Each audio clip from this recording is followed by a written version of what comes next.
தட்சிணாமூர்த்திமை எவ்வளோ பேர் இன்னும் தூக்கில் சாக போகிறீங்க?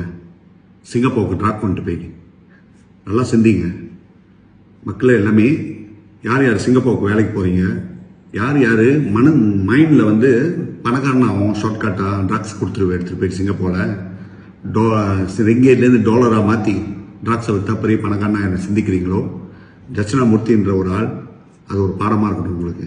இவர் ஒன்றும் இல்லை, மலேசியன்ஸு 14 பேர் 2010லேருந்து 2022 மட்டும் தூக்கு தண்டனை கொடுத்துருக்காங்க.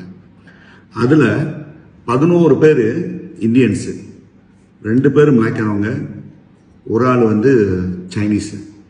இந்த 14 பேருக்கு தூக்கு தண்டனை கொடுத்துருக்காங்க. ஸோ அதே மாதிரி தான் வந்து உங்களுக்கு எல்லாத்துக்கும் கேள்வி இருக்கும், என்னடா அது மலேசியன்ஸ் ஒன்றி தான் தூக்கு கொடுக்குறாங்களான்னு. கிடையாது, 77 பேருக்கு தூக்கு கொடுத்துருக்காங்க சிங்கப்பூரியன்ஸுக்கு. யாருன்னு பார்த்தீங்களா, அதில் 50 பேர் வந்து மயக்காரவங்க, 15 பேர் வந்து இந்தியர், 10 பேர் வந்து சீனர்கள், 2 பேர் வேற நேஷனாலிட்டி. அது மீன்ஸ் 77 பேர் கொடுத்துருக்காங்க இந்த 14 தவிர்த்து. ஸோ யாருக்கு வந்து காசை சம்பாதிக்கணும் ஷார்ட்கட்டா, அது வந்து சிங்கப்பூர் கிடையாது. மலேசியாவில் நீங்கள் என்ன வேணா செய்யலாம், ஏன்னா மலேசியாவில் வந்து சட்டம் வேறமாக இருக்கு. சட்டத்துக்கு தகுந்தாப்புல சட்டத்தை செய்கிறவங்களே ட்ராக்ஸை சம்மந்தப்பட்டவங்களை எடுத்து போட்டு வச்சிருப்பாங்க. யார் யார் வந்து ட்ராக்ஸ் செய்கிறாங்களோ, அது அரசியல்வாதி கூட பிடிச்சிட்டானா அவர் வந்து திடீர்னு வந்து YB ஆயிடுவார், எல்லாமே ஆயிடுவாங்க. பட் சிங்கப்பூர் அப்படி கிடையாது. சிங்கப்பூரில் ட்ராக்ஸ் செஞ்சீங்கன்னா திரும்பி வரும்போது பொட்டியில் தான் வரணும். அது வந்து இன்னைக்கு அதுக்கு ஒரு அடையாளமாக தட்சிணாமூர்த்தி.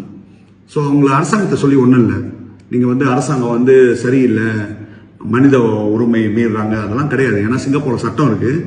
நீங்கள் வேலைக்கு போகும்போது நீங்கள் பாஸ்போர்ட் எடுக்க தெரியுது, படிக்க தெரியாதுன்னு சொல்லாதீங்க, யாரும் உங்கள்கிட்ட சொல்லணும்னு சொல்லாதீங்க. டெய்லி ட்ராக்ஸ் போய்கிட்டு இருக்கு.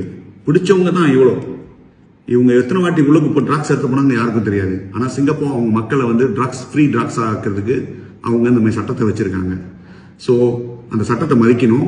அதே மாதிரி ட்ராக்ஸ் எடுத்துட்டு சிங்கப்பூருக்கு போகிற வேலை வந்து வச்சுக்காதீங்க. சூகாம எடுத்துட்டு போனாவே பிடிச்சானுங்க உங்களுக்கு லைஃப் டைம்.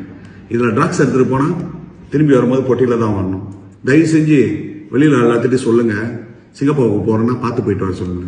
வேலைக்கு போங்க, சம்பாதிக்கிறதுக்கு சரியான நாடு அது.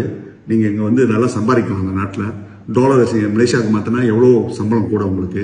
அதை மனசில் வச்சுக்கிட்டு தயவு செஞ்சு இந்த ட்ராக்ஸே வேணாம், மலேசியாலையும் வேணாம் முடிஞ்ச அளவுக்கு.